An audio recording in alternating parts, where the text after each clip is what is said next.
शुभ बिहानी हजुरहरू सबैमा राधे राधे भन्दै आजको दिनको सुरुवात भएको छ। म चाहिँ आएको छु किचनमा भर्खर उठेर, बिहानको 5 बजी रहेछ हो। अनि मुखसुख धोएँ अनि चाहिँ मैले आगो पनि बालिसकेको छु।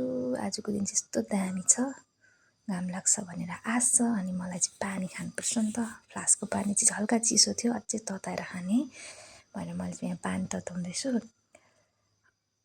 अनि चाहिँ आज मेरो काम छ भुइँ लिप्ने, अन्त गोबर ल्याएर म चाहिँ चुला लिप्दैछु। चुला पनि होइन, भुइँ यस्तो चिटिक्कै पाऱ्यो भने चाहिँ दिनभरि ढुक्क हुन्छ नि त, बिहान काम सक्यो भने। अनि चाहिँ मैले चिटिक्क पारेँ। अनि मेरो साथी चाहिँ मेरो बुवा, जहिले मैसँग हुनुहुन्छ मेरो बुवा चाहिँ। अनि मेरो बुवालाई चाहिँ चिया खानु मन पर्यो भनेर चाहिँ छैन,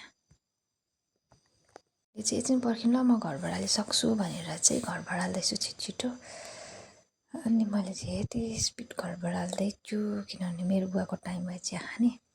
अनि म चाहिँ बुवालाई चिया पकाइदिएको अरे, मलाई चाहिँ दुधमै हालेर पकाउनुपर्छ नि त, त्यही भएर म चाहिँ यहाँ चिया पकाउँदैछु, अदुवा कुट्दैछु।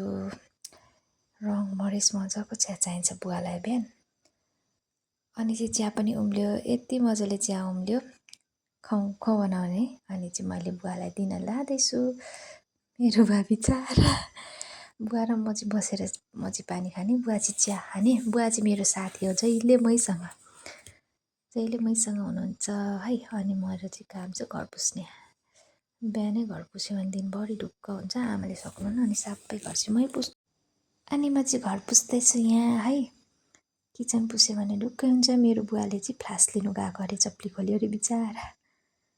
अनि म चाहिँ चिटिक्कै पुस्दैछु, जता जता म हुन्छु त्यता त्यता मेरो बुवा हुनुहुन्छ, किनभने बुवा साथै। अनि म चाहिँ ओइलिङ गर्ने दिन हो नि त आज, ओइलिङ गर्दैछु। बाहिर घर पनि चिटिक्कै पार्नुपर्ने छ हो, सनक्कै पार्दैछु। यस्तो बेसी आँगन छ, आँगन ठुलो भएर सबैतिर बढाल्नुपर्छ। अनि बढालेर चाहिँ यति स्पिड बढाल्दैछु, यहाँ चाहिँ सधैँ पात झर्छ। म चाहिँ बिहान बढाल्छु तर बेलुका हुँदा उस्तै हुन्छ, भोलिदेखि चाहिँ बढाल्दिनँ भन्छु, तर के गर्नु, बढाल्नु मन परिहाल्छ। अनि यता पनि चिटिक्कै, यता मेरो बुवा चाहिँ जहिले भन्छु नि मेरै साथमा हुनुहुन्छ, म जता त्यता बुवा। अनि मैले चाहिँ यति दामी चिटिक्क घर बनाएँ। अनि मेरो बुवालाई चिया खानु मन पर्यो भनेर मैले चाहिँ खरेटो फ्याँकेर चाहिँ चिया पकाउनु जाँदैछु हो।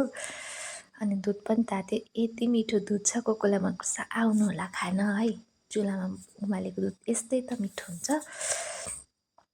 अनि चिटिक्कै पारेर बाहिर निस्केको त दिन हेर्नु न एकैछिनमा के पो भयो। Thank you for watching. हजुरहरूलाई शुभ बिहानी।